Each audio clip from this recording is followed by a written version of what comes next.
Over here in the heart of London right now, we have lights adorning the streets celebrating Ramadan. That's right.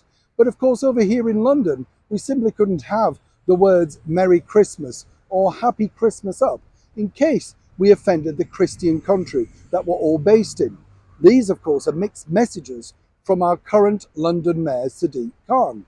But now this particular company, yes, the famous, shall we say, sports company, Adidas, have decided to do this in order to make sure that we sit up and take notice of their brand in these very difficult trading times. Let me explain the story behind this, as ever.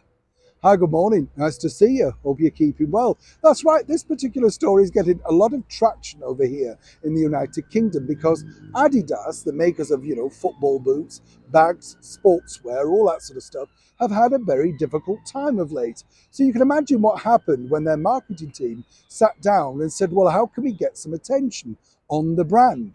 So they've teamed up with a Muslim hiking group to let people know, apparently, that in the Lake District, you can now take a prayer mat, very specialized, specially designed prayer mat, and there's also going to be signs in the Peak District pointing towards Mecca.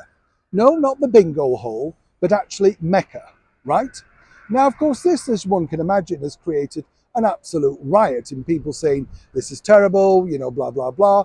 What I do find odd is I didn't see any signs up saying for the Jewish faith, or indeed, the Catholic faith, the Church of England. No, they definitely have picked a brand knowing, of course, that people will be outraged. According to a very good source, this is because only 1% of the Muslim population feel that the countryside is inclusive for them. What have they been doing? Talking to trees, leaves, stuff like that. I've got friends who are Muslim and they don't necessarily think that doesn't make them welcome in the countryside. It's plain daft. As I've told you before here on the show, the idea behind this particular thing by Adidas is simply this. Pick something that you can be outraged by, make a promotional video, do some photographs, publicity stills, sit back and watch people get angry.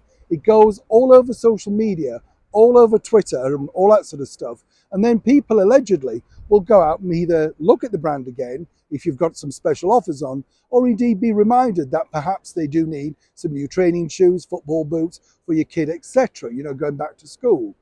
What I think of this particular idea is this. It simply backfires because if you look at the trading accounts of Adidas, like all major companies, it could trade better. And obviously this is just a stunt to make sure you're aware of the brand. They used to be the #1 brand, but are they still today? So while many people are up in arms about this particular marketing stunt, genuinely, I would take it with a huge pinch of salt. But also I would say this, it's really insulting to the Muslim faith, the people who do practice that particular religion, because it's basically exploiting them, claiming that even trees now could be racist. And how daft is truly that? Neil Sean in the very heart of London.